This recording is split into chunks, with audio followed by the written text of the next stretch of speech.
After Jason Belmonte won back-to-back majors earlier this year, many assumed he was a lock to be named PBA Player of the Year for the third straight time. But after Ryan Ciminelli won the U.S. Open in November, he has emerged as a legitimate threat to snap Belmo's streak. Now, fresh off his first major title, Ciminelli looks to take home the final major of the season, the PBA World Championship, and possibly Player of the Year honors.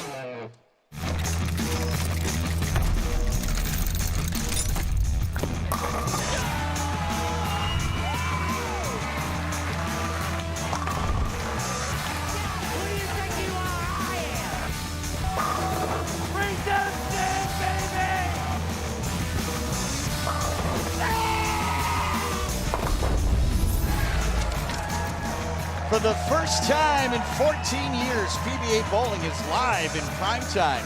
Geico PBA World Series of Bowling 7, presented by Silver Legacy, kicks off with the final major of the 2015 PBA Tour season.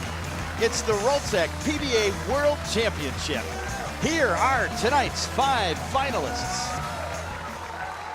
Our number 5 seed, a past PBA Rookie of the Year, looking for his first major win to add to his 3 career titles.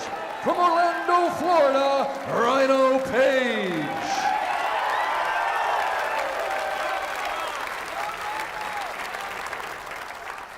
The number 4 seed, another past PBA Rookie of the Year, also looking for his first major, and his 4th tour win. From Mission Viejo, California, Scott Norton. The number 3 seed is making his first televised appearance on the PBA Tour. He has to win 3 matches today to take home his first PBA Tour title. From Memphis, Tennessee, Gary Faulkner Jr.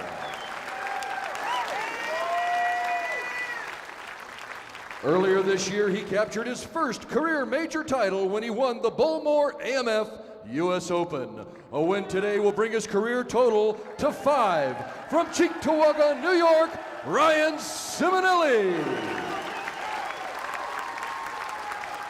Our number 1 seed has only to win 1 game today to take home a major title and the $60,000 first place prize. From Huntington, Indiana, E.J. Tackett.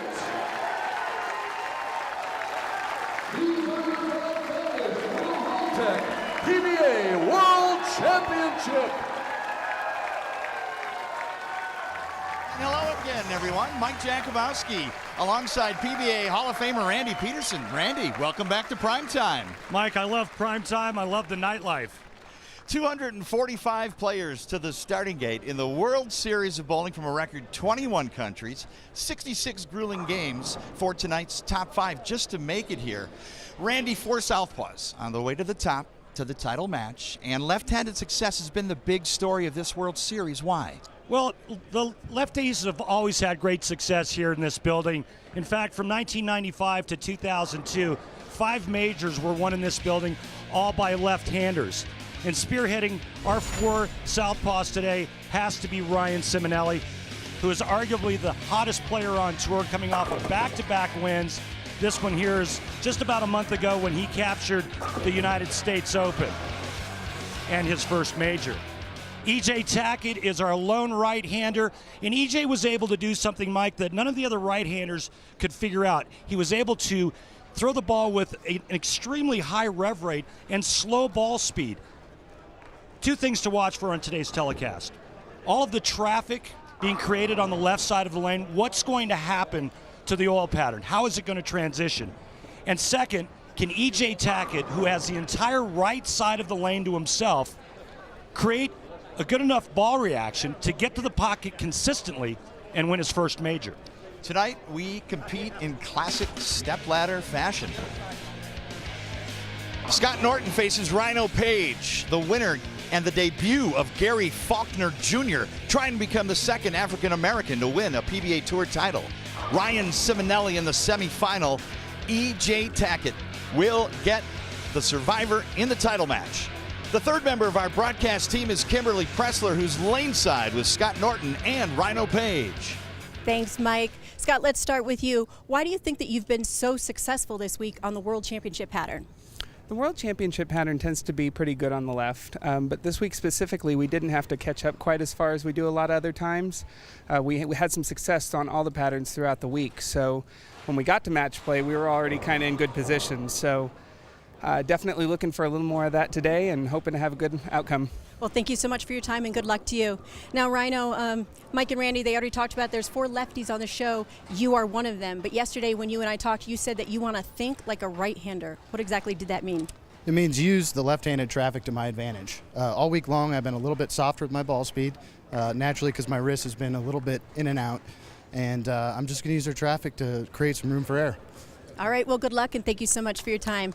Randy, Mike, you know what? I watched practice, and there may be a little bit more to that story. Back to you. Yeah, there sure is, Kimberly, and we watched it along with you. Here's Tim Mack, tour rep for Rhino Page, and he's got a really strong bowling ball there, and he's putting a lot of surface on it.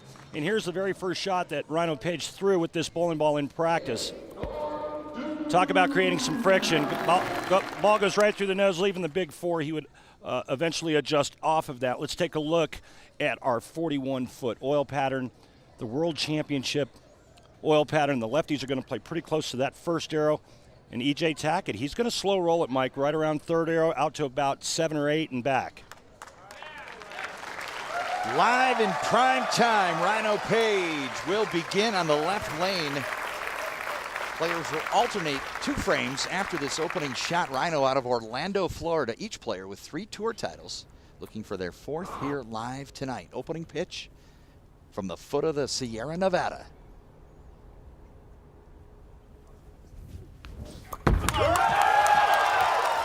Light mixing shakes out the double wood.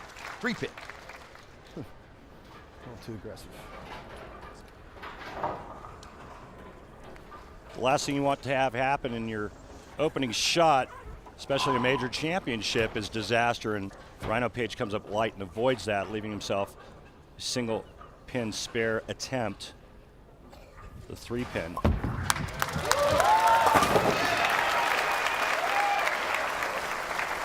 Clean frame for Rhino Page out of the gate. Scott Norton out of Mission Viejo, California. 3 PBA Tour titles, including 2 majors, looking for his 3rd major tonight.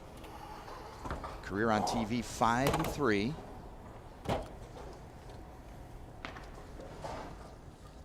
Opening shot.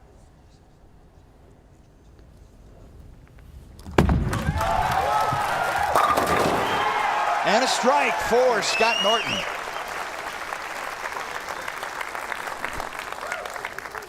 If a player leaves and converts the 7-10 split on today's show, he will earn the $100,000 Ultimate Spare bonus, courtesy of Ultimate Bowling.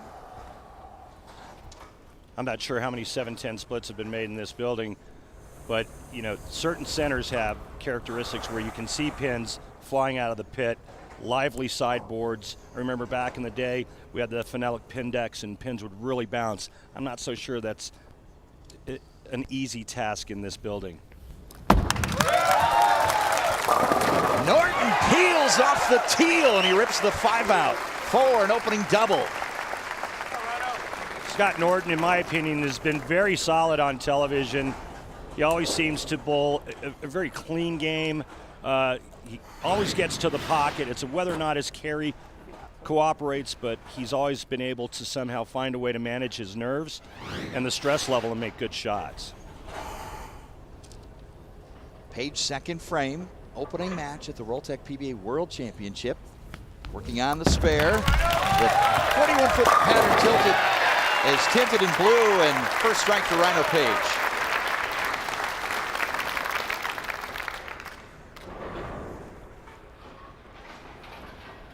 .245 in the field, a record 21 countries, 5 different oil patterns, and 66 games, Randy, just to make it here tonight. 9 qualifying games through each of the animal patterns, and then the World Championship oil pattern.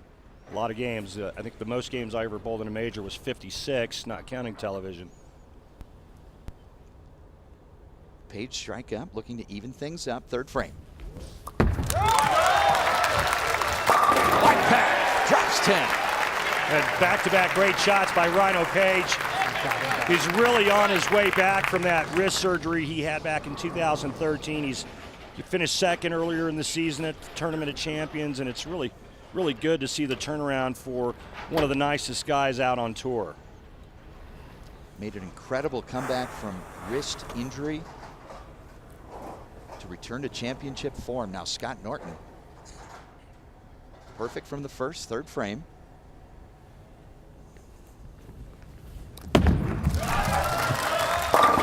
Little tight, 6-pin roller, no. Scott Norton's going to be probably the straighter of all the left-handers on that side. His rev rate's a little bit lower as we take a look at the Rolltech stats on single pin spare conversion. The field averaging about 92%. Scott Norton, however, he was perfect.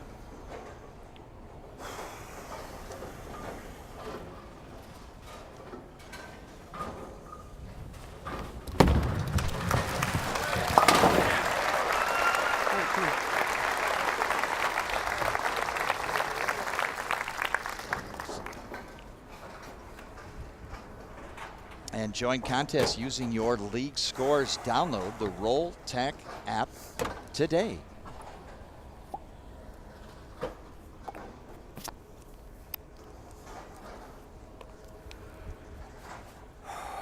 Scott Norton says, Randy, he's getting it way down there, better than most. What does he mean by that? Well, his ball's traveling a long way down the lane before it starts to turn over, and a lot of that, again, like I said earlier, is he doesn't have the highest rev rate on tour on either side of the lane. He's going to be a down and in player, and he has to rely on accuracy and keeping his hand up the back of the bowling ball to get it to read, to get it to start rolling and read the oil pattern. He did that beautifully right there.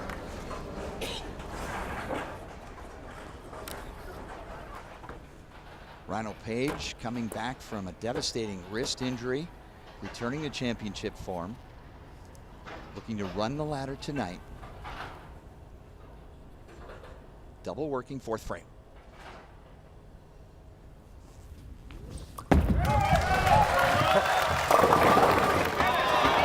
Well, guess what, folks? We have a chance to give somebody a check for $100,000. A terrible break there. He comes in light and leaves the mixing 7-10 split.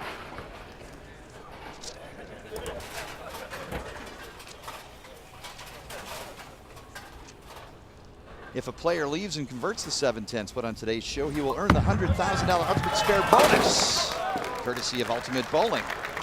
Well, that would have been fun to see Rhino Page convert that and make another $100,000. A few years back in Japan, Rhino Page bowled 300 and earned a check there for $100,000 for his efforts. It was back in 2009, the Japan Cup in Tokyo, and it happened in the opening match of the telecast, but he would eventually lose in the semifinal match. But hey, 100K is 100K. Rhino says key for today is get through the first match. Fifth frame. Strike. Yeah, and that's the hit he was looking for on the right lane, Mike J. Shot. He's made some really nice shots with the exception of the frame one where he came in light on this left lane. But a nice result there for Rhino Page looking to get back into this match, trailing by 13. And we're almost through the halfway point of game one here at the last major of the season. Norton with the lead. He says tournament preparation, all about mindset, proper focus, whether it's for qualifying or in this environment for television. Light shakes it out, and a double. We're going to take a look at some of the changes that Scott Norton has made in his game. And you can see how much higher he's actually holding the bowling ball right here. And gets the ball into the swing extremely late. You can see he's almost in the step three. But that was his style, and it was key. It was, now look how much lower this starting position is right here. Ball into the swing a little bit sooner, makes his feet go a little bit faster, but now he doesn't have to struggle so hard to wait for that ball from the top of the swing. And that was your track tech talk. 23-pin lead for Scott Norton, looking to extend it with another strike. Sixth frame opening match. Take it. And a 7. And that's the only problem with how softly Scott Norton's ball's entering the pocket. If that ball was a little bit left of where it just entered, he carries that light mixer. A little bit right, and it's dead flush in the pocket. But this is that flat 7 zone that Scott Norton is going to try to avoid. See, the 4-pin just goes to the sidewall and just lays in the left gutter.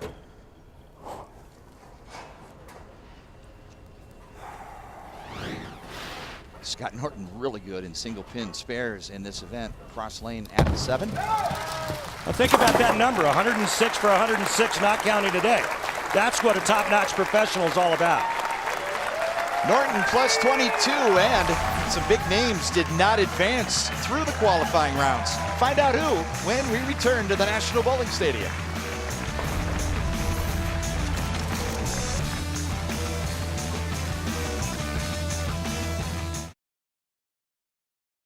The Rolltech PBA World Championship is brought to you by Rolltech. Try Rolltech Action Bowling's daily contests and win real cash using your league scores. Make your mark. By Rhino Tahoe USA. For your next vacation getaway, go to visitrenotahoe.com. By Barbasol Shaving Cream, America's leader for a close, comfortable shave. Now with new rust-proof aluminum bottoms. And by the USBC, a future for the sport. The National Bowling Stadium was completed in 1995 along with the Silver Legacy Resort in downtown Reno. The NBS is featured in the movies Greedy and Kingpin. Yeah, you know what? I'm still upset about losing the semifinal match against Big Ern McCracken in that movie. I got robbed.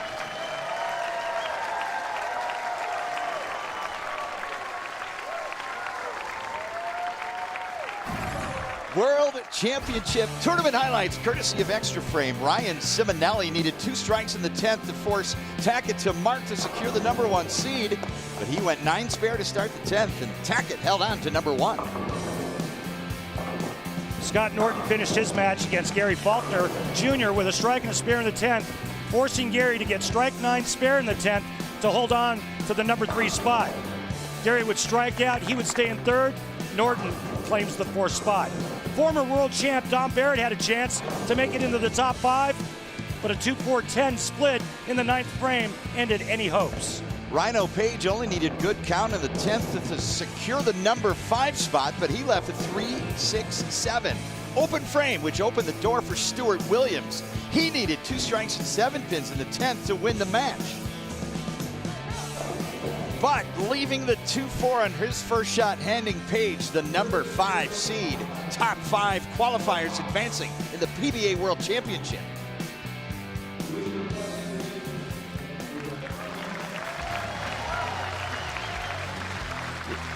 Rolltech PBA World Championship qualifying results. Tackett, Ciminelli, Faulkner, Norton, Page, your top 5. Just missing heartbreak in the position round for Stuart Williams, missing out. Former champion Dom Barrett and Sean Rash also just missing our top 5. Opening match of the World Championship rolls on. Scott Norton leads by 22 pins. Rhino Page can go bang, bang, and cut it to single pins. We continue in the 6th frame.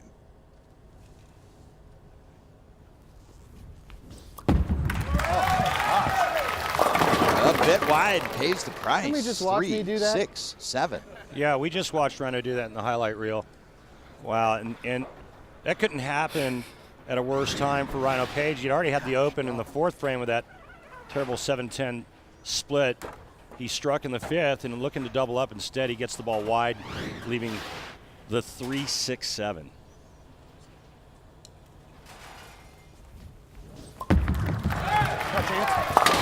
And with a chance to cut into the lead, even worse, open frame for Page.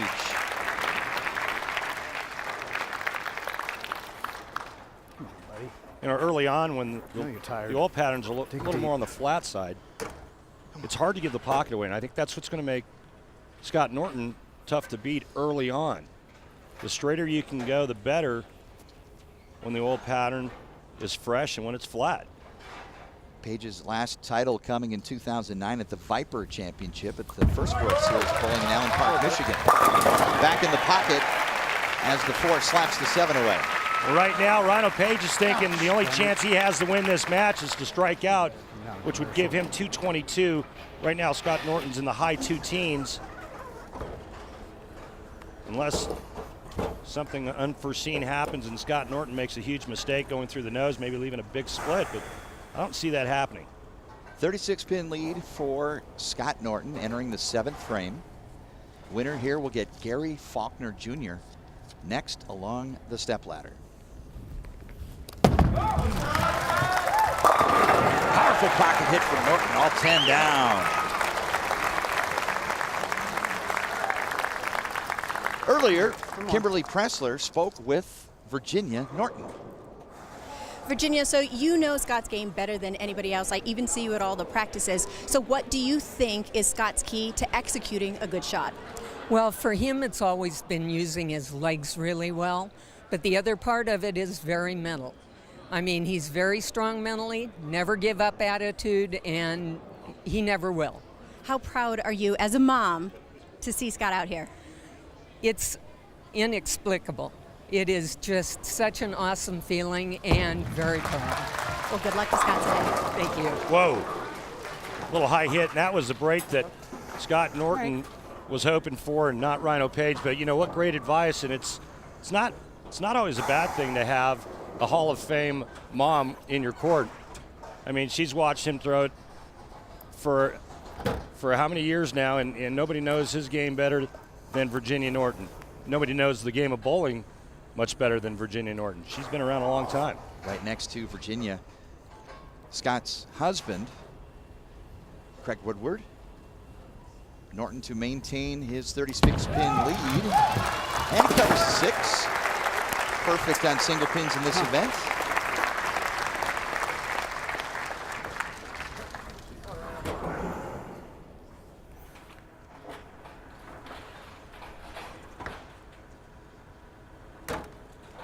Rhino Page using the lock with lots of surface, and the players talked about this new oil that the PBA is using here at the World Series of Bowling and the World Championship being very slick.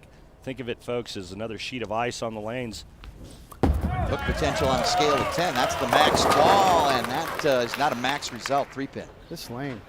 Just looked firm again, just a little firm, a little on the fast side for Rhino Page. And right now he's running out of frames. He desperately needed to strike there and strike out. Spare here, his max score will be 202.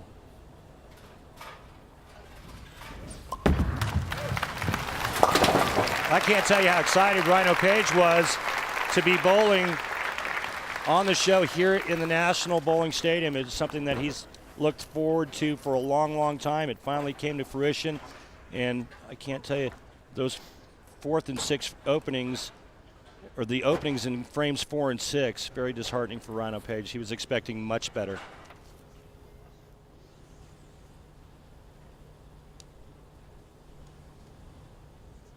We've reached the foundation frame in our opening match. Between the 1st and 2nd arrow, and that time, good result. Strike for Page. Seems like the oil's starting to move down the lane now, and when that happens, it starts to make that bowling ball labor. And, you know, you've seen the last 3 shots in a row from Rhino Page, or excuse me, 3 out of the last 4 shots from Rhino Page come in extremely light and back-to-back on that right lane. Scott Norton using the swerve, his max hook potential bowling ball. Surface on that as well. Norton pacing at 218 to Page's max. Here's Scott's foundation. Flat. 7. That's okay, though, because right now all he needs to do is fill frames and avoid opens. And a spare here and good count in the 10th frame, and he's going to lock up match number 1. You see that balance hole or that weight hole on the side of Scott Norton's bowling ball as it goes down the lane.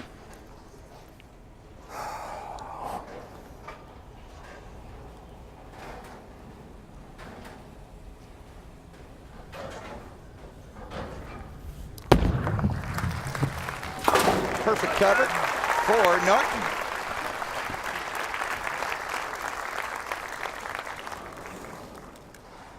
On ESPN, it's NBA Friday presented by State Farm. We've got two of the top teams in the Western Conference at 8 Eastern when the Clippers and Spurs square off. Then at 10:30, Anthony Davis leads the Pelicans against Eric Bledsoe and the Suns. Our coverage begins with NBA Countdown, charged by Dew at 7 on ESPN. Both games streaming live on Watch ESPN. Did you see what Golden State did to the Phoenix Suns last night? I did not. It was like me playing against a bunch of second graders. You would dominate. Mixing, and the 10-pin remains. Game over. He needed 8 on the first ball. Scott Norton's moving on. Rhino Page's World Championship aspirations come to an end. Another great run for Rhino Page, but it ends here as Scott Norton advances to face Gary Faulkner Jr. Scott can do what he wishes here in the 10th frame. Chooses to make the spare, stay in rhythm, and he'll have a fill ball. Craig is happy, and so is Scott, advancing. After the break, one of today's rising Major League Baseball stars who competed in this World Series of Bowling will join Randy and I in the booth. Stay with us.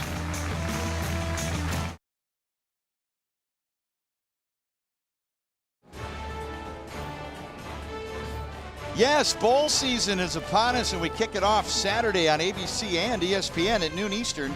The Air Force Reserve Celebration Bowl at 2, the Gildan New Mexico Bowl, and at 3:30, the Holy War, BYU Utah, and the Royal Purple Las Vegas Bowl. It's the most wonderful time of the year, and it begins Saturday at 2 Eastern on ESPN, also streaming live on Watch ESPN. And let's take a look at our Ebonite flashback. It was back in the 04-05 season. Who can forget what a season it was for PA Patrick Allen. There he is, just 10 in the pit. Here it comes again, a carbon copy. He would go on to win this World Championship. He would win 3 titles en route to Player of the Root honors. Here's his opponent. Chris Loschetter leaves that blower 7. Patrick Allen made it a little interesting, though, here in the 10th frame. Take a look at this ball go right through the schnoz. He needed 8, he got 7. He gets up and converts the 6-10. He wins easily, and he wins over $350,000 that season. PBA World Championship. Final score, Scott Norton 215, Rhino Page 202. Up next, Norton versus the debut of Gary Faulkner Jr. It's Mike Jakubowski, PBA Hall of Famer Randy Peterson, and World Series of Bowling competitor Mookie Betts, center fielder for the Boston Red Sox and maybe future World Series competitor. That's the plan. That's the plan. So we go in and we work hard for every offseason. Your first experience as a pro bowler here in Reno, what was it like? It was fun. It was fun. Definitely a lot more than I expected. Bowling 36 games in 4 days is a grind. Mookie, I'm taking a look at your game here, and it looks really, really good. But what are you going to take away from your experience here and apply to your physical game? I'll take away more mental things because this bowling is very mental, and it drove me crazy. So it gave me some patience. And all the games that you bowled and competed against, actually did all of your qualifying with our tournament leader, EJ Tackett. What did your body feel like after the competition was over? I was just tired every day. Every day my hand was cramping, and it was tough. So is bowling a sport?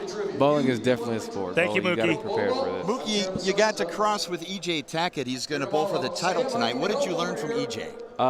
That you have to strike to win. Every game he was 240, 260.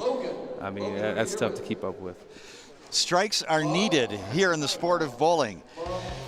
The World Series of Bowling continues on Sunday with the PBA Cheetah Championship, the 27th, the Viper Championship, Happy New Year, and the PBA Chameleon Championship Sunday, January 3rd, all shows at 1 Eastern.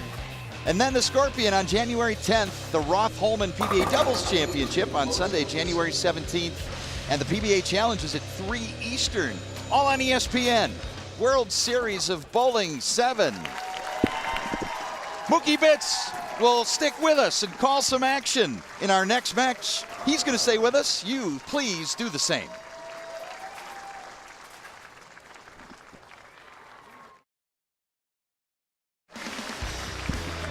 And welcome back to the PBA World Championship. I'm Randy Peterson with Mike Jakubowski, Boston Red Sox, Mookie Best, and Kimberly Pressler is laneside. You guys want to have some fun?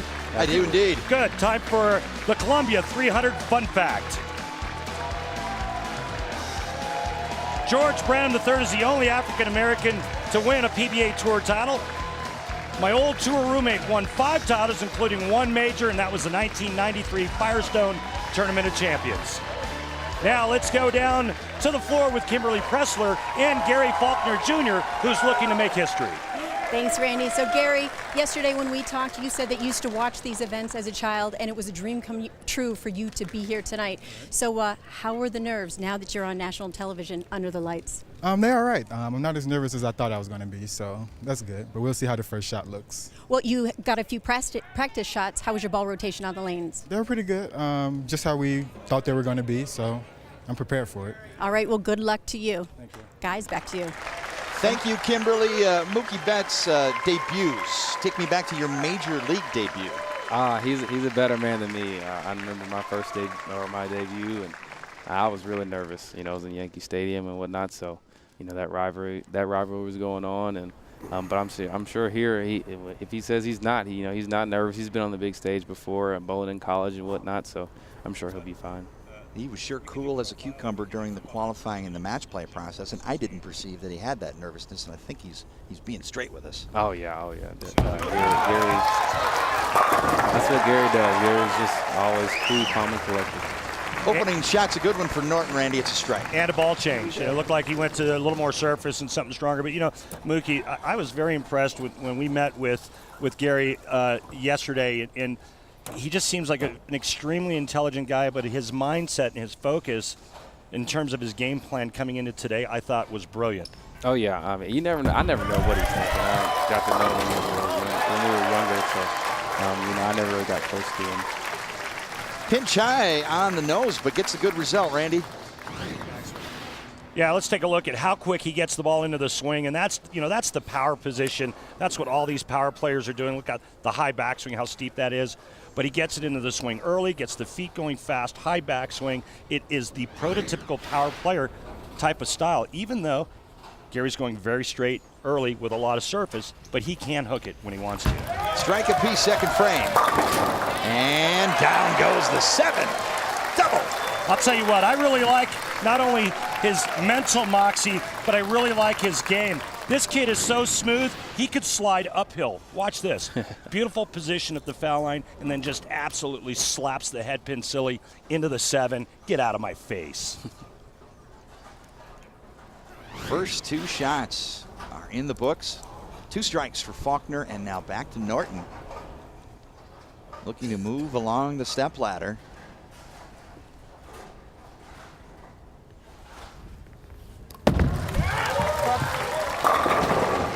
And flat 7. And Mookie, there's the difference in power. So Gary's got a little bit more power. He gets the head pin to come over and take out that weak 7, that messenger. We saw Scott Norton leave a couple flat 7s in the last game. I think it's just, like you said, the power with the revs. I think Gary may have a couple more revs on it, so gets a little more pin action. He was hoping. Talked to Scott earlier, and he mentioned working on a work-life balance, which includes more bowling in 2016. I couldn't imagine more bowling on this. These 36 games in 4 days was enough for me. Also brings the work-life balance. How do you mix the two? Oh, it's tough. It's tough. I mean, when you devote so much time to work, you don't have much time. Here we'll be away from the lanes, and so it's tough to have that balance and to have a life, but also make sure you get enough done for work as well. How do we get you into the Chris Paul event? Oh, I was going to go this year, and the date ended up changing, and I can't miss spring training. So you know why the date changed? They're scared. I didn't want to say it, but I had a feeling he was scared. Exactly. Yeah, so. With good reason. Third frame, Norton on the spare. Little tight on the pocket, 6-pin. Randy, that Scott says he generally likes to stay left of lefty traffic. Is that happening tonight? Oh, he's definitely going straighter than all the other left-handers. The problem is he's right in the middle of the friction zone, the laydown zone, and so, you know, a mistake with his hand at the bottom of the swing and his ball's going to read the front part of the lane early, and that's what it did on that shot there. So another single pin to convert for Scott Norton.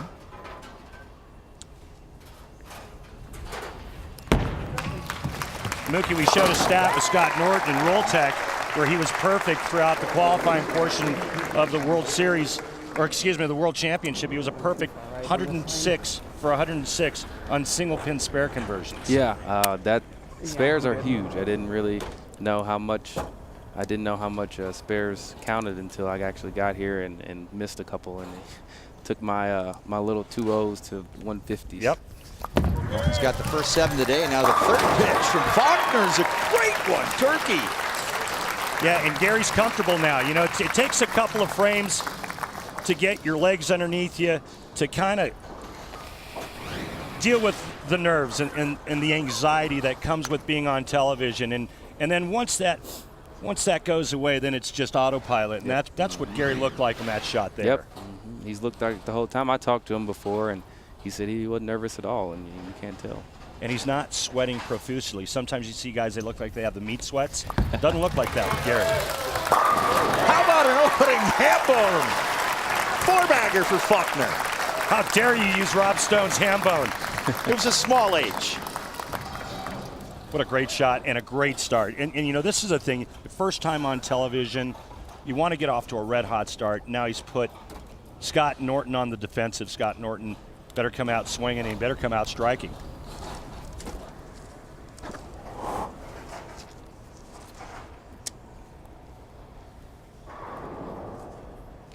Norton finds himself 31 pins down, spare working, fourth frame. Still between first and second arrow, and 10 back there on a solid flush pocket hit. And you can definitely see more motion in the back part of the lane with that ball that he's used, or that he went to in this game. For the first time in a long time, legal gambling available for the Rolltech PBA World Championship on the board at MGM Properties here. And the odds on Ciminelli 6-5, 75 for Tackett, 5-2 for Faulkner, and 7-2 for Norton. And we weren't allowed to place any bets, Mike J. and I, but if I were to have been able to, I would have bet on Mookie. I had a sawbuck on you. And the reason why is because as soon as Mookie found out, I'd get free Red Sox tickets. So. Roller, no. I was just happy to have odds on the sheet of paper before the World Series started. It was 200 to 1. I found out. So it's better than zero. Did you place a small wager? I did not. I decided to keep those couple dollars. There you go. Roller falls off the back of the deck, costing Norton the double and another single pin. He's perfect today, 7 for 7, and he's hit the pocket with every shot, but he cannot find a way to get the ball to go through the pins the correct way.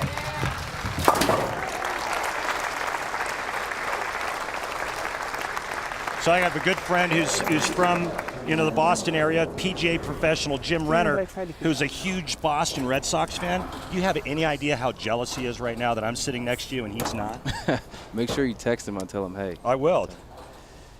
Jackal Carnage, Gary Faulkner Jr.'s choice of equipment. Front 5 for Faulkner. Randy, Gary uses more surface because he says, I throw it hard, the finesse game is not for me. Well, early on in this event, he tried to get softer and tried to hook, and it didn't work. And the reason why is because there was so much of the lanes played so slick. As you know, Mookie, he says, you know what, I got to play my game. And the only way I can do that is I got to start taking some paper and some real aggressive sandpaper to my equipment. Faulkner's debut is perfect so far, and now trouble. 4-6-10. Missed in a little. Yeah, missed in and then paid for it. The 4-6-10. He's got a big lead, though. The important thing right here is to not get silly and just take out the 6-10. And Scott Norton hasn't proved yet that he can string strikes together.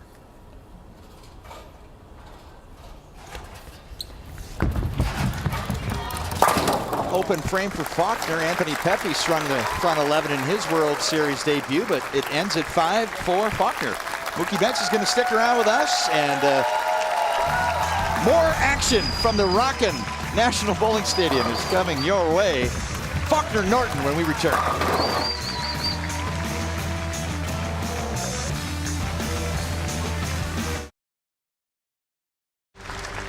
Saturday, it's Holiday Hoops presented by K Jewelers at Madison Square Garden. When Coach K and number 7 Duke host the 25th ranked Utes and 7-footer Jakob Pertl at noon Eastern in a journey to the tourney game presented by Sonic. Also streaming live on Watch ESPN. Second match continues. Gary Faulkner Jr. in his TV debut up 26 pins. Scott Norton, no doubles, and a spare working. We'll have the first shot in the 6th frame. The winner here will get Ryan Ciminelli coming up next in our semifinal. Just behind Scott Norton, you can see PBA Hall of Famer Mark Roth. Good pitch from Norton, drills it. Kimberly Pressler is standing by with Rhino Page. Kimberly. Thanks, guys. So, Rhino, it was a good match, but that right lane seemed to give you a bit of a problem. What was going on there? You know, that lane's been a little bit tighter down lane the entire week, and I knew that. And unfortunately, I leaked a couple shots left, and it wasn't going to recover. And so it's a couple bad shots, and that'll do it. Well, I'm going to put you on the spot here. Who do you think is going to take this tonight? I got to put my money on EJ. We got 3 lefties left. They're all speed dominant. And when they have to start moving in to the inside part of the lane, speed was a really bad thing. So I got to believe EJ is a guy to beat. And he's the only right-hander, so we'll see if that comes true tonight. Guys, back to you. Big double for Norton, Randy, cutting the lead to 16 pins. Yeah, just what the doctor ordered. He needed a double and he needed to get back into this, and now he is. It's going to be very interesting now to see this very next shot by Gary Faulkner Jr. on the right lane coming off of the big split. How is he going to respond? Faulkner has some television experience as a member of Weber International University, bowling for the 2012 Intercollegiate Team Championship. After the open frame, he's in the 7th and he leads by 16. Oh yeah, tomahawk. That's the Rebs again. That was savage. Man, did that messenger come flying over real quick. And what's really interesting is normally we associate messengers with bowling balls that have created a lot of motion. His ball's going pretty straight, but it's still slapping the pin so hard. And your Barbasol close shave of the day, razors out the 7. I think that's huge right behind the open, too, to come back in and strike. Agreed. And it's exactly what he needed to do. And let's see if he can double up to take a 26-pin lead. Faulkner deep into the pocket. It's good stuff. This kid's got a lot of moxie. Randy coming in, Gary said, I'm not going to look at that first match. I'm just going to trust the game plan. He said a lot of really, really interesting things, but for me, you know, it was all about his psyche and his mental preparation. He talks about how he wants to slow everything down in his head, and he looks like he's been able to do that perfectly. Scott Norton now trailing by 26, 2 strikes, 1 here in the 8th, 1 in the 9th. It'll be a 6-pin match. Last title coming in 2013 at the Players. Get up. Come on. And 4 gets the 7 for a turkey. That ball checked nicely in the front part of the lane and then behaved properly in the back part of the lane. As you can see the scoreboard, the only blemish on Gary Faulkner Jr.'s scorecard is there in the 6th frame. Scott Norton now can strike out for 249, but that cannot shut out Gary Faulkner Jr. Ever since Scott made that small adjustment of moving out a little and letting it come back, you know, he's stopped leaving those flat 10s. From flat or 7s. Right. I'm sorry. I mean, he's hit the pocket every ball, but it's just been a question of getting the corner pin out. Carry. Oh, 4 around the 7. He asked for it. You could hear him say carry. Didn't happen. Really? When you're Gary Faulkner Jr., you're like, okay. But when you're Scott Norton, this was the last thing you wanted to see. Now max score with a spare conversion here, 228. Gary Faulkner Jr. is at 235 right now.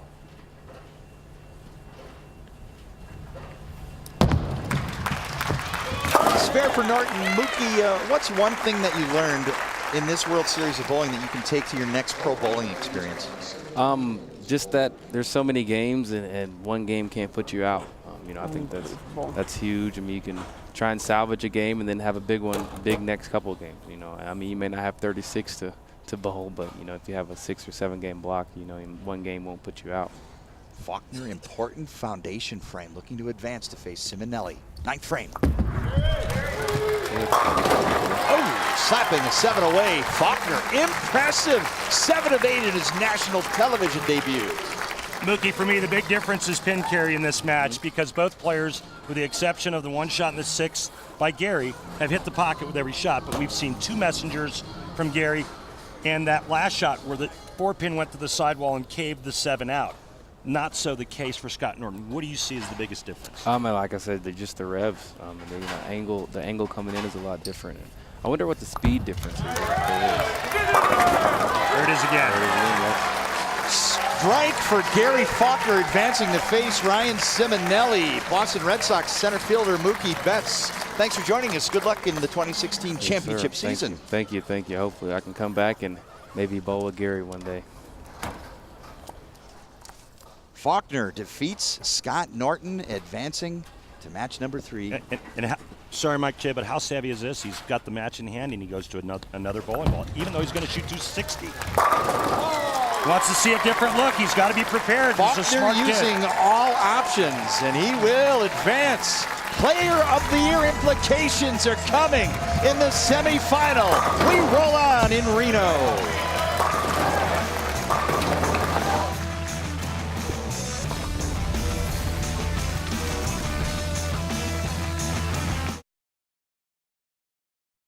The Rolltech PBA World Championship is brought to you by Geico.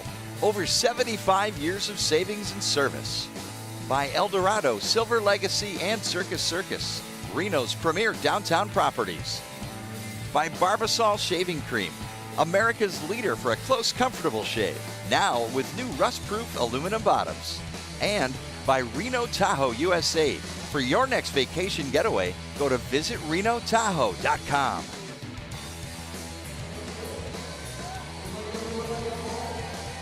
The Reno Arch has welcomed people to the biggest little city in the world since 1926. 3 arches have stood in this location. The current one was put there in 1987. And now inside at the National Bowling Stadium, Extra Frame, the PBA's online video subscription service, has exclusive live coverage of every PBA, PBA 50, and PWBA event. Next up, the Extra Frame January event is the DHC PBA Japan Invitational live from Tokyo, followed by live coverage of all 3 majors in the month of February. 3-day monthly and yearly subscriptions are available. For more information, click on the Extra Frame link at pba.com.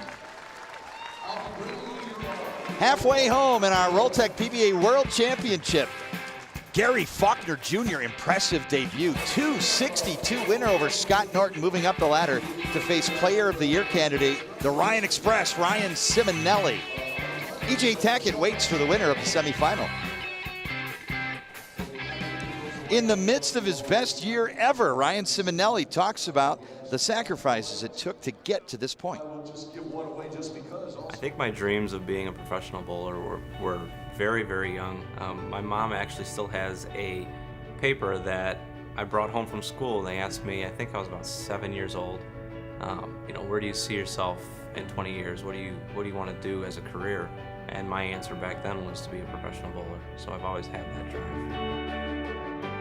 My parents have always been my role models for how to live life, how to treat people, and those things. But when it came to bowling, it was always my dad. It was always me and him going out on the road and driving across country. And I always say that my mom made the bigger sacrifice between the 2 of them because she always had to stay home and keep working, and she was alone and she wanted to come.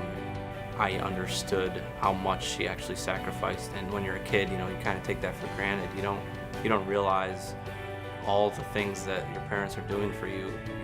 You start to expect them, and then when you step back and you they've gotten to where you can never pay them back for something like that. But I knew that they never had a honeymoon. The second I had a little bit of money, I sent them on their own honeymoon out to Southern California, where my mom had never been. It's priceless to see that when I showed them that I was sending them there, the facial expressions were priceless. I guess it's, even though my dad was the one who got me into bowling and guided me my whole life, I guess my mom is really the one that is the biggest factor. Family support has always propelled Ryan Ciminelli, and right now he's in the place he's always wanted to be, in the semifinal match of the PBA World Championship. Father Angelo, who has provided that support and driven all of those miles, joined by Chelsea Ciminelli in support of Ryan. And when we come back, that semifinal match, can Gary Faulkner Jr. maintain that hot streak against the Ryan Express? Semifinal is next.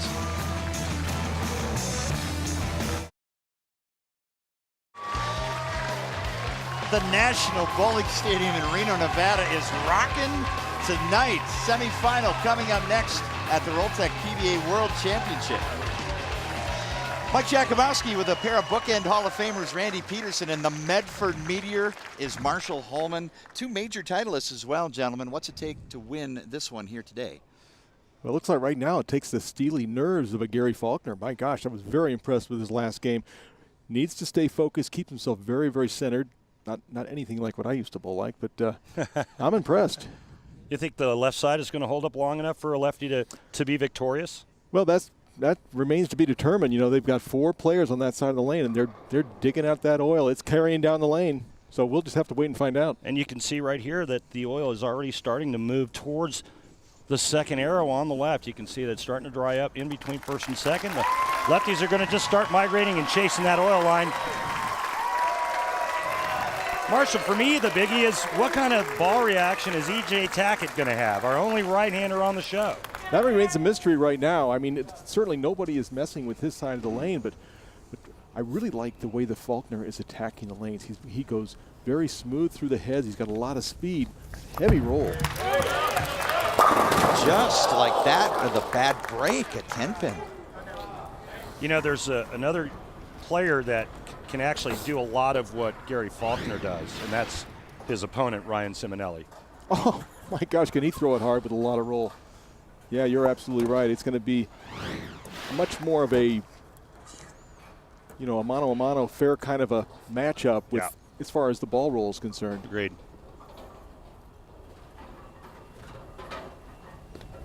Cross lane spare for Faulkner, covers it expertly. A lot of composure for such a young man bowling his first ever telecast. You know, there's only been 33 players in the history of the PBA Tour who's ever won a major for their first title. That's very impressive. He's got a chance to do it. I certainly had a couple of non-majors before I won my first one, and you see our first look at Ryan Ciminelli as he goes through the heart, leaves just the 2-pin. Gary Faulkner used a lot of surface in practice, Marshall. Took a lot of heavy sandpaper to his bowling ball and really beat up the front part of the lane. And I think we're starting to see that, at least initially, with Ryan Ciminelli's first shot, where that ball really dug in early and went high. And I think that was one of the things to really look for, and I talked about it in the Open, was how the left side of the lane transitions. What's going to happen? You know, left-handers are not used to a lot of transition, and sometimes that can be a really good thing when they have a really good shot on the left side, but it can also be a detriment when there's not a very good shot. Well, they're not used to having to make the big moves that the righties make, because there's so many right-handers bowling, and they're digging up the lane, and yeah, it's a different atmosphere for left-handers to have 4 on a telecast. Ciminelli hits the pocket. He says, "I hear all the Player of the Year and domination talk. You can't help but hear it, but what happens when you hear it, Marshall?" Well, you appreciate it. You know you've got a chance to do something very special, but you have to put yourself away from that and get into the moment and just bowl. Each tournament takes care of itself. Ciminelli doing a great job. He was in the lead in this tournament till until the very last game and then fell into second place.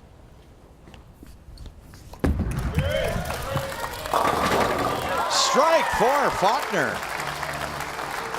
Even match so far. On ESPN, it's NBA Friday presented by State Farm. We've got two of the top teams in the Western Conference at 8 Eastern when the Clippers and Spurs square off. Then at 10:30, Anthony Davis leads the Pelicans against Eric Bledsoe and the Suns. Our coverage begins with NBA Countdown, charged by Dew at 7 on ESPN. Both games are also streaming live on Watch ESPN. I'd like to see the Spurs and the Golden State Warriors go at it.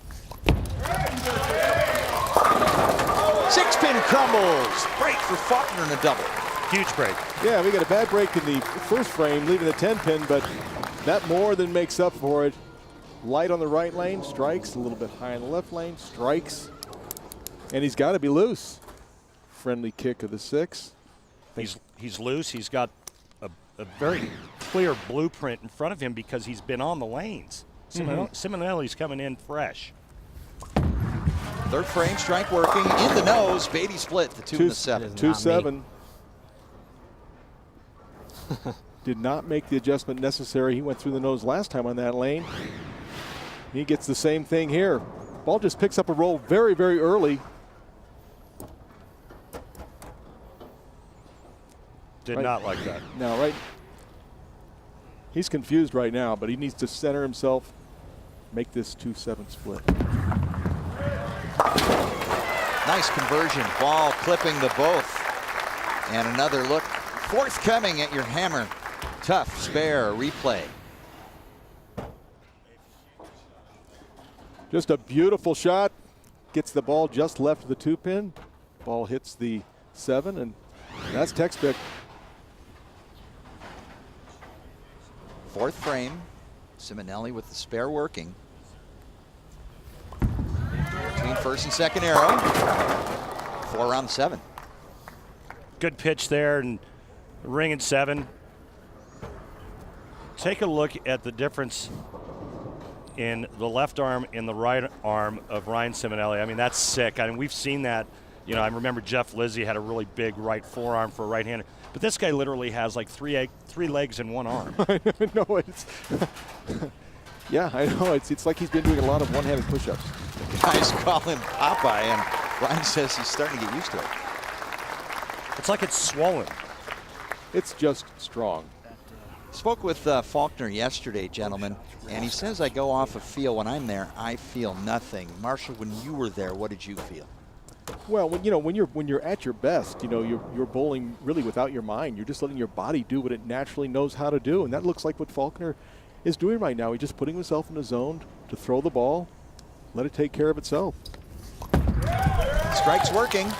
Strikes continue. The lead increases to 21. Impressive debut from Gary Faulkner. Kimberly Pressler is standing by with Scott Norton. Thanks, Mike. So, Scott, I know it's a disappointment for you to not move forward, but let's talk about that pivotal moment in the 9th and that 7-pin. What was going through your mind? Yeah, I knew it was a huge shot. It put me back in the match and gave me the opportunity to get up and throw some shots in the 10th. If he wasn't able to strike out, it put a little pressure on him, and there's nothing I'd take back. I mean, I threw it great. That just, the nature of the sport sometimes. Well, it's the first time that Gary's making PBA finals, and he seems calm. Did you expect him to be so calm and to play so well? Well, first-time TV finalists are always a wild card. I remember on my first TV final, I threw the first 8. So it's always a wild card. I know that when I started on my TV final, I carried a hit I probably shouldn't have my first frame, and he did this time, and that always calms the nerves a little bit. All right, thank you so much for your time. And I remember my first show, I shot 150. I shot 149. You're much better than I am. And that's talking to two PBA Hall of Famers. Single pin remains. Ball change for Ryan Ciminelli, and the same ringing 7 as he changes to a Thug Life.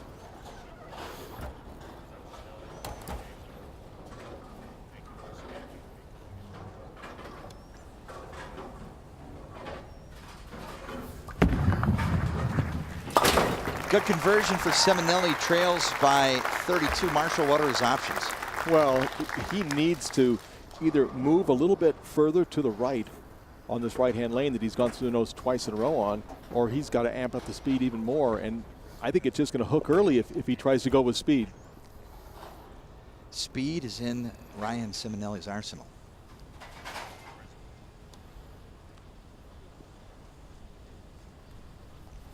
Defending U.S. Open champion pitches in the 6, and that's a good one.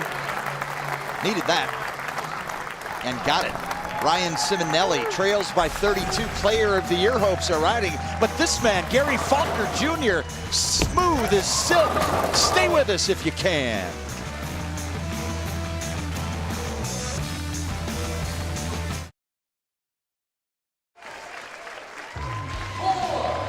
Semi-final match rolls on at the Rolltech PBA World Championship. Mike Jakubowski, Randy Peterson, Kimberly Pressler with Marshall Holman at the National Bowling Stadium in Reno, and a brand new feature, Randy.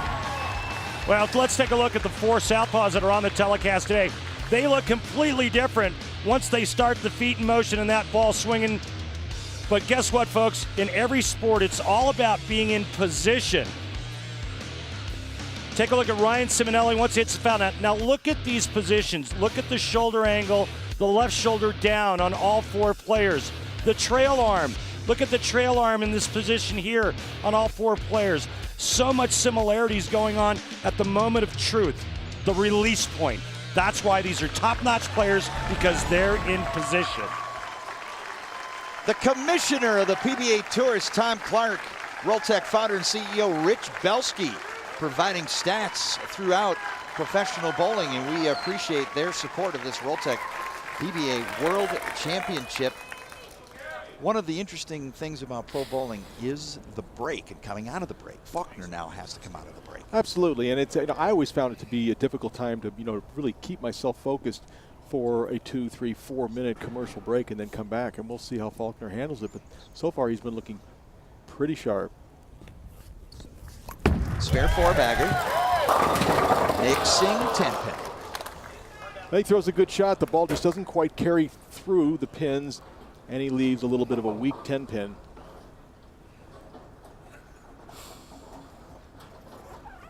Spare to remain 31 ahead. He says, I'm the person I am because of my dad. Gary Faulkner, and this is Gary Faulkner Jr. making his pro bowling debut, trying to add his name alongside George Branham. Excellent cover, good spare shooter. 25 years old. I remember my first couple of television experiences, and just how trying it was to kind of keep the insides from wanting to be on the outside. and Gary's done a brilliant job of that today from the onset. Yeah, he really has. He's handled himself, but he's handled himself well, but that's the way he's comported himself through the entire tournament. I've been here the last week. I've been watching these guys bowl, and I've been very impressed with how calm he goes about his work. It's like a flatline demeanor. With a whole lot of style, and a style in that strike. Through the wrong ball. Did you hear that? He said he threw the wrong ball on the right-hand lane. We had 2 of the same pieces of equipment down there, I'm guessing drilled differently. Now here's the graphic I was looking for. There's the ball change that Ciminelli made. Thug Life is the ball he's throwing now on the right lane, Dude on the left lane. And actually not using his strongest stuff. No, he's not. Power mix, strike, and a double for Ciminelli, cutting the lead. Looks like he moved just a little bit further to the right. Yeah. But still, he did not project the ball to the left. Kept it on line down the lane, and just a little softer too. And came in and hit like an absolute truck. Yeah. Me trying to get my bowling ball to hit like that is kind of like somebody trying to push a fully loaded wheelbarrow uphill with their eye. Yeah. Hard to do. He throws the ball almost 20 miles per hour. Yeah. To cut the lead in half, 8th frame. Made the adjustment. Straighter on that lane from out. He can stay nice and tight on the left. On the right lane, he had to inch in and kind of move in just a little bit, give it just a little skosh of it room to the left and a little more arc on that right lane. And there's that follow-through. You know, we've talked about that follow-through, Marshall, going just to the inside of his head, but you know what? That's not something new. Don Johnson did that a long time ago. Back in the 60s and 70s. Yeah. A long time ago. Faulkner strike working to re-extend his lead. And he packs the pocket. Plus 21. Bowling fans, head to PBA.com today and click on the Rolltech banner ad to find out how you can join a global community of connected bowlers and compete in contests using your own league scores. This is available by downloading the Rolltech app. Do it today. Faulkner doubles to extend his lead to 21. It's the foundation frame. And Faulkner can go plus 31 and be in command.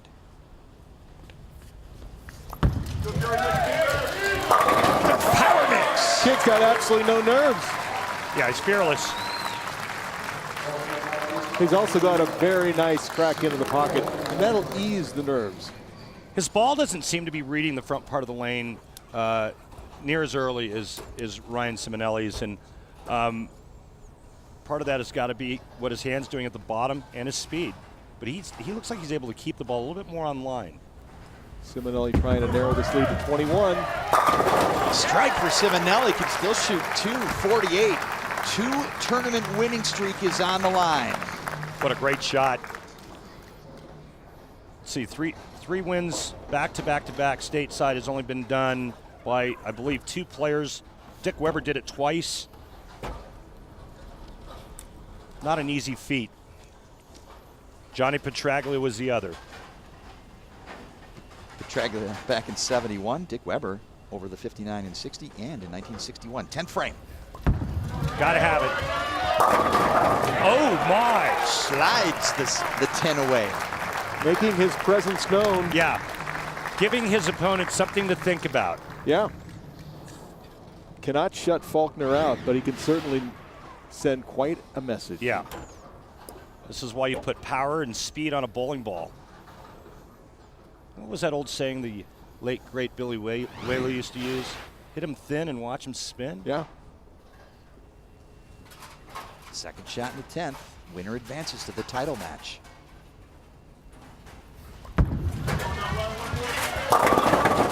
And the 10-pin stance. Well, that looked better than the last shot. He's surprised. He really thought he had that one. Well, with the conversion here, he's going to force Faulkner to get up and mark in the 10th frame. So it's not over. 237 for Ryan Ciminelli. 9 spare 9. I thought for sure that would be enough. Marshall Homan, There's doubles partner. My good buddy Mark Roth. He'd rather be down in the lanes bowling right now. Faulkner to advance to the title match. It's in the nose. Oh my. Whoa. Very, very fortunate. And Ciminelli's going, that ball could have been a split. Faulkner must make the 7-pin. Wow.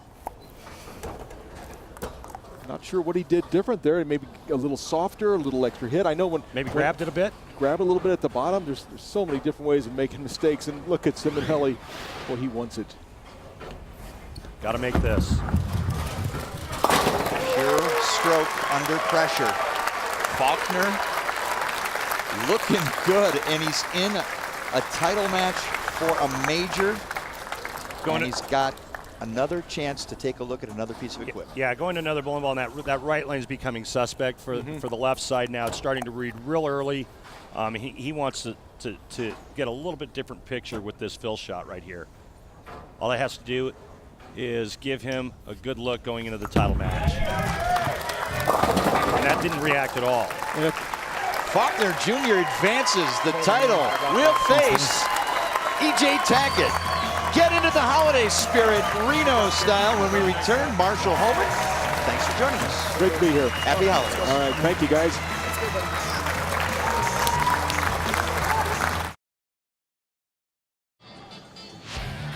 On December 12th in downtown Reno, thousands of enthusiastic Santa wannabes dressed up like Old St. Nick and hit the streets for the annual Reno Santa Pub Crawl.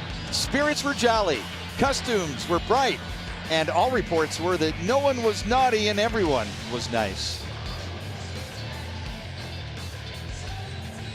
I wandered the streets that evening and it was a lot of fun at the Santa Pub Crawl. It reminds me of my buddy Nick's golf game back home. Very colorful. I was looking for Randy Claus. Very festive. Sports Center at night tips off tonight at 11 Eastern. John Buccigross with Kevin Connors. They're followed by SVP in the midnight hour, who will talk college hoops with top-ranked Michigan State head coach Tom Izzo. Sports Center at night right here on ESPN and streaming live on Watch ESPN. Time now for the Geico Championship recap with Randy Peterson. Match number 1 featured Scott Norton taking on Rhino Page, and it was 2 splits that really cost Rhino a shot. He finished strong late, but Scott Norton too consistent. He wins 215 to 202. Then in match number 2, first time on television, Gary Faulkner Jr. Nerves?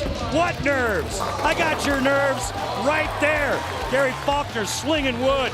He takes care of Scott Norton, 262-218. And in the match you just saw, Gary taking on Ryan Ciminelli, the hottest player on tour. What does Gary do? Well, he just keeps striking. Finishes the 10th frame the right way. He wins 247-237, setting up an exciting title match. Title match is coming up next. Uninterrupted from the right, E.J. Tackett. From the left, Gary Faulkner Jr. Stay where you are.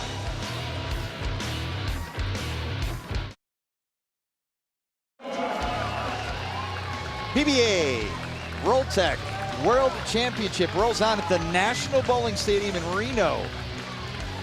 And the matchup is between E.J. Tackett and Gary Faulkner Jr. Faulkner looking for his first title and a major at that. Kimberly Pressler is standing by with our tournament leader.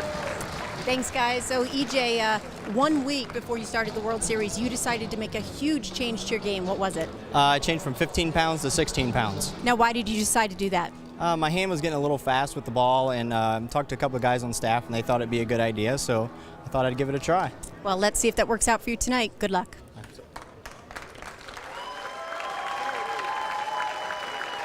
Championship match is coming. Randy, what's left of the oil in blue? Well, you can see how far left it, or excuse me, how far right it's moved for the left-handers. It's almost on top of second arrow. You can see that there's not a whole lot left here, and a lot of folks watching at home might think, well, that's a good thing. That gives them friction to throw into. Well, it's not good when it's early, when it's in the front part of the lane, because it makes the ball roll too quick. Gary's going to just keep migrating in and trying to keep his line straight in front of him. It's what he told us last night, Mike J.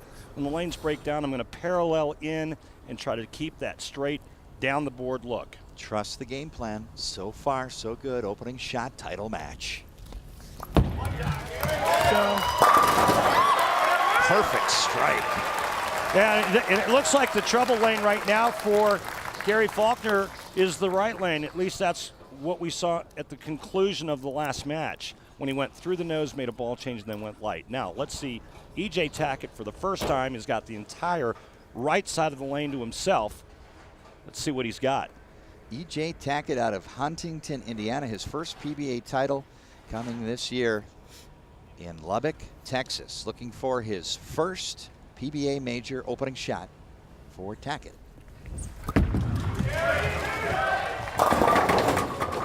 2-8-10 split opener. And not the start EJ was looking for. That ball is too far right, too far down the lane. You can see that his backswing is actually a little bit lower with the 16-pound ball. But right here at the bottom of the swing, he still does what a lot of the great players out here does at release. He's very soft with that hand at release. Back of release and count lost as well. 7 out for Tackett.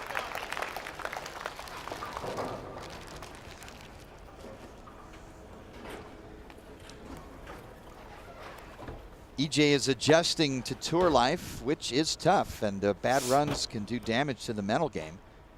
He had a great run to get to the title lead and one bad shot to assault the mental game, but now up in the second frame.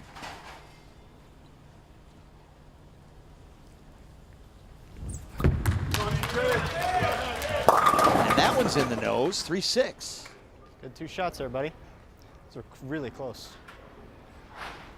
Kurt. First shot on the right lane was wide of target. This one is up the boards, and there's no chance of it holding pocket, and he knew it as soon as it left his hand. You can see it was just slightly right of the rangefinder, down lane at about 45 feet.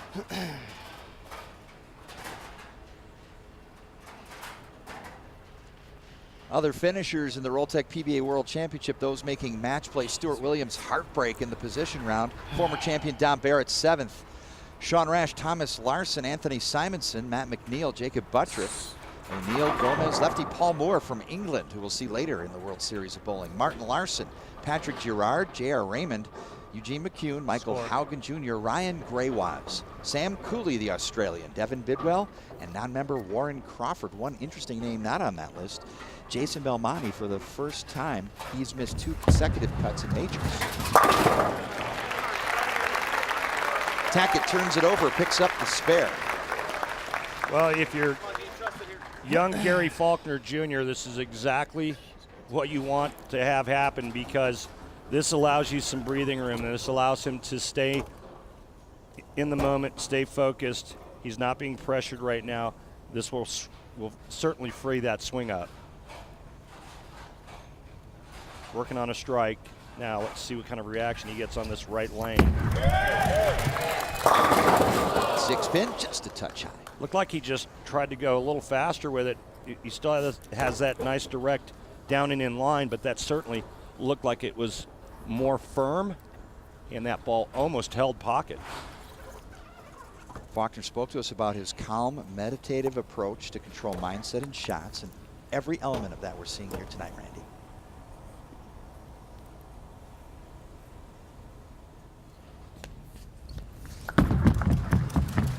Even impressive for me when the wrong ball was picked up. There wasn't an overreaction. He just kind of laughed and moved along.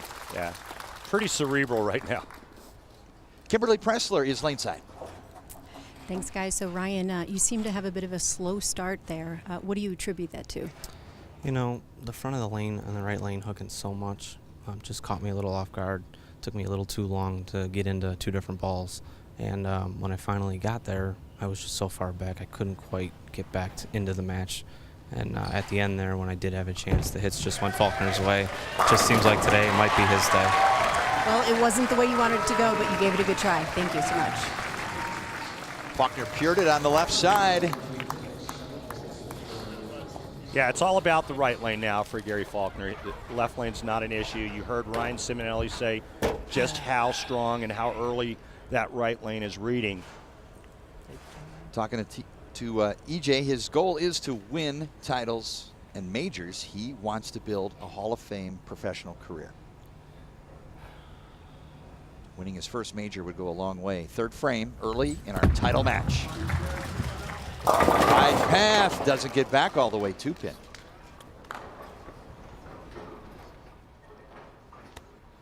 Go outside in more.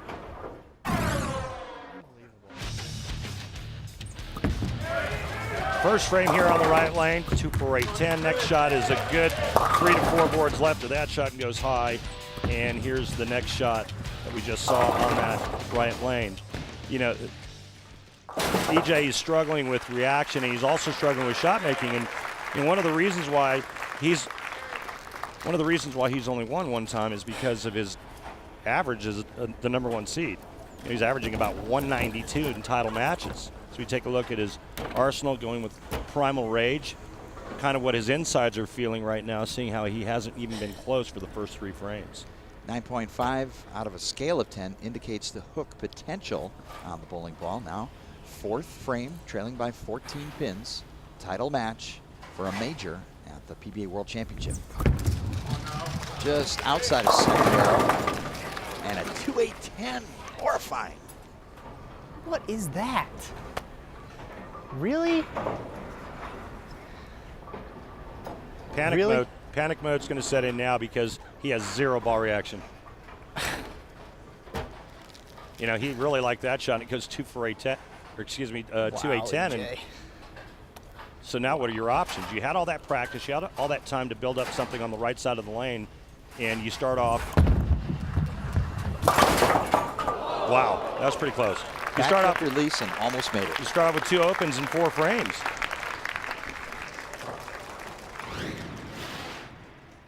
Pretty close to converting this, and that's a tough split. We actually saw Mika Koivuniemi make it during the team championships in Portland, Maine.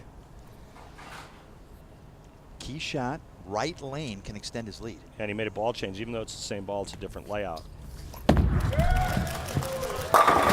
Uh-oh. Slapping of 7. Could this be number 34? I'll tell you right now, I think what he's done brilliantly is we've talked a lot about the mental composure, you know, the maple moxie and how he's really kind of managed the insides. But, I mean, let's take a look at his game. It really is a beautiful game. He's very soft at the bottom of the swing. I refer to his release as pet the kitty. Don't strangle the cat, pet the kitty. And into the nose, and a big break, crumbling the 4. All right, well, that time he strangled the cat. And then all this coming from tour rep Rob Gottschall, but that time he strangled the cat, but he got away with it. You know what? You know how many times I won a tournament out here on tour, Mike J., where I got breaks like this. And you know what? You can physically bowl great, mentally bowl great, but if you don't get the breaks, guess what? You're not going to win. Everything going in the direction of Gary Faulkner Jr. Is he going to be the 34th player ever to win a major for his first title? Bowling's version of the blue double falls in, spare converted, 37-pin lead. Still 6 frames left for E.J. Tackett.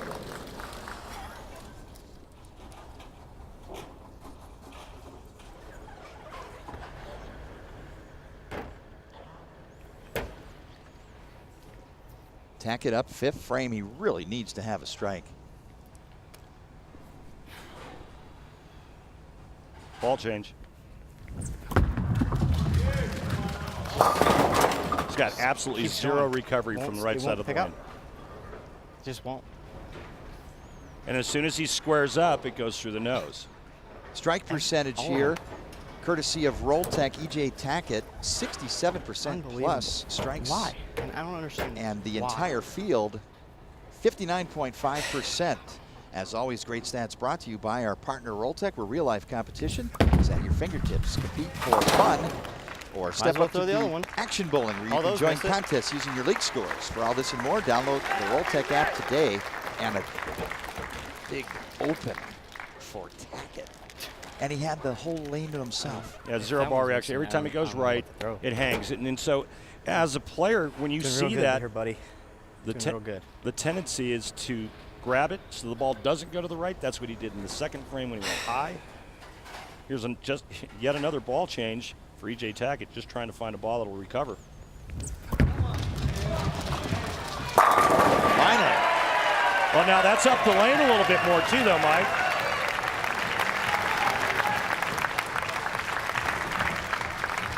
Let's get back to felines after we analyze this fine strike. That was about a board right from where he went through the nose in the second frame. And that ball holds pocket. Referring to our feline friends, when you're being kind to the kitty or you're strangling it, what's the difference? Pet the kitty. Real soft hand at the bottom. Watch this. How soft that hand is. Yeah! 49-pin lead for Gary Faulkner Jr.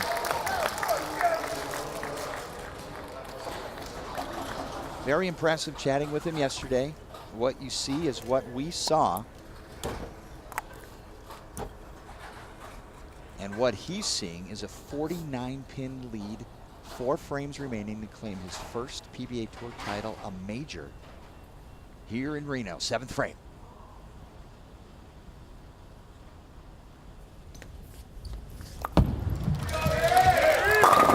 Faulkner destroys the rack.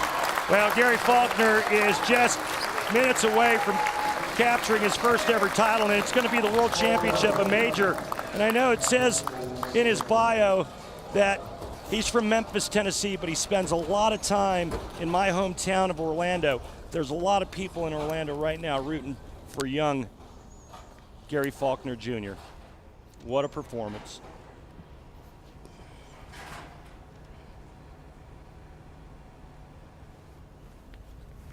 Don't throw that ball. Tackett on the double. Don't throw that ball. Can still shoot 210. Darn it. But would need a lot of help from Faulkner. I'm not sold yet, but if EJ strikes here, I'm going to go out on a limb and say that was probably the ball he should have started with. I know that's a bold statement, but what's going through Gary Faulkner's mind? The only thing on this man's mind is strikes, 8th frame. 10 pin. At least that ball picks up in the spot Whatever. where the other ones went 2-4-10. Good run. Or 2-8-10.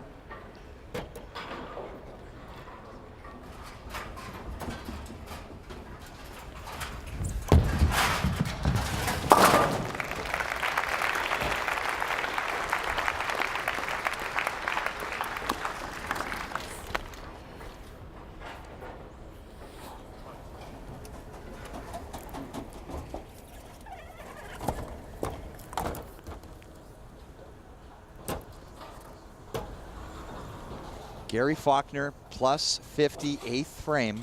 Stay out of major trouble. Claim a major title. Power mix! He's got every look. That's just filthy. And look, just flatlining emotionally, but you know inside, man, there's got to be just emotions wanting to just pour out of that brain and that body. One more strike here and we'll pretty much hand Gary Faulkner Jr. the trophy.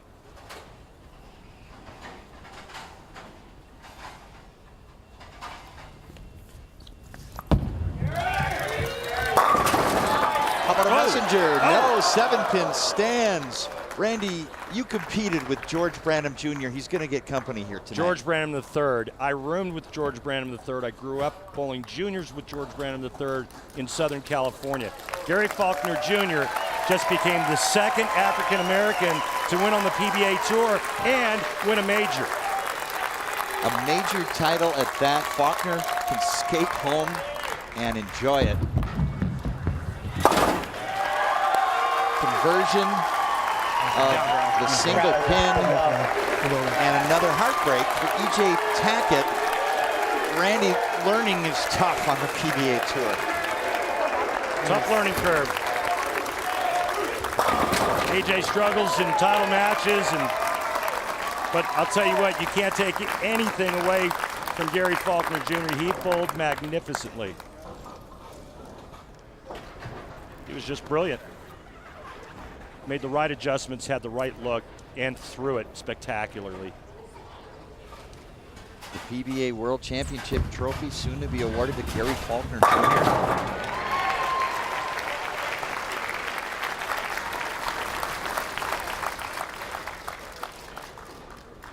Saturday, it's Holiday Hoops presented by K Jewelers at Madison Square Garden when Coach K and number 7 Duke host the 25th ranked Utes and 7-footer Jakob Pertl at noon Eastern in a journey to the tourney presented by Sonic. We really got a feel for EJ. I mean, you know, he led this tournament and, you know, he was able to do his thing and it didn't work today, but you really got to question what went on with the decision-making prior to this title match. Runner-up finish for EJ Tackett. And now a victory lap for Gary Faulkner Jr. Junior champion, collegiate champion, PBA Tour major champion.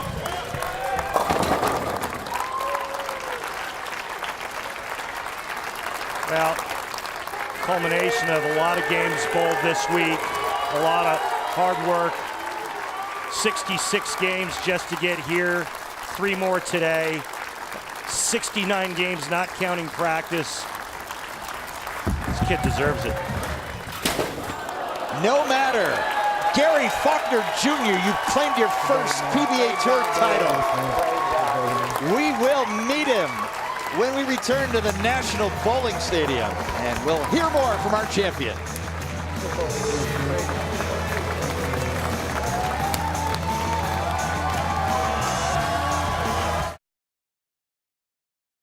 The Rolltech PBA World Championship is brought to you by El Dorado, Silver Legacy, and Circus Circus, Reno's premier downtown properties. By Geico, over 75 years of savings and service. By Reno Tahoe USA. For your next vacation getaway, go to visitrenotahoe.com. And by Rolltech. Try Rolltech Action Bowling's daily contests and win real cash using your league scores. Make your mark.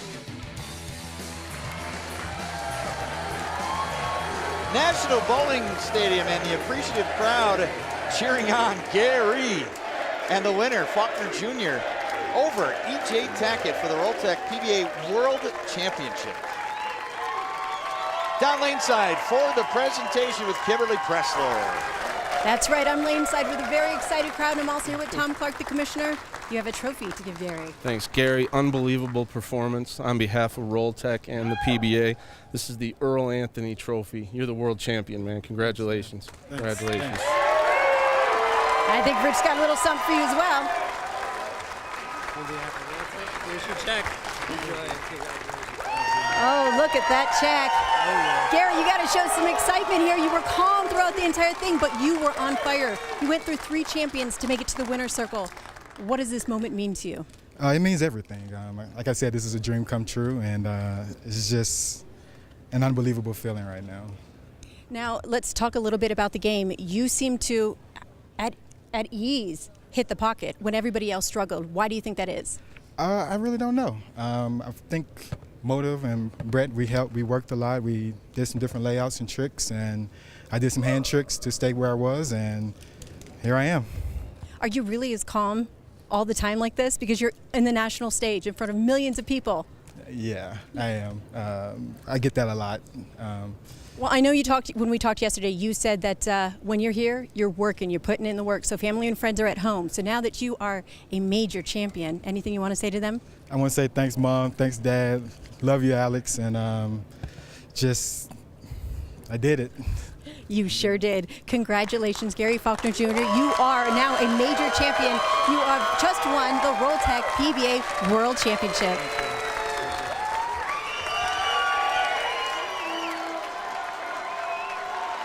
Coming up on Sunday at 1 Eastern, continuing coverage of Geico PBA World Series of 7. It's the PBA Cheetah Championship. Join us on Sunday.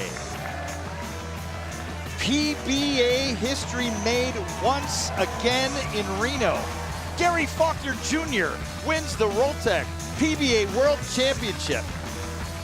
I'm Mike Jakubowski for Randy Peterson and Kimberly Pressler.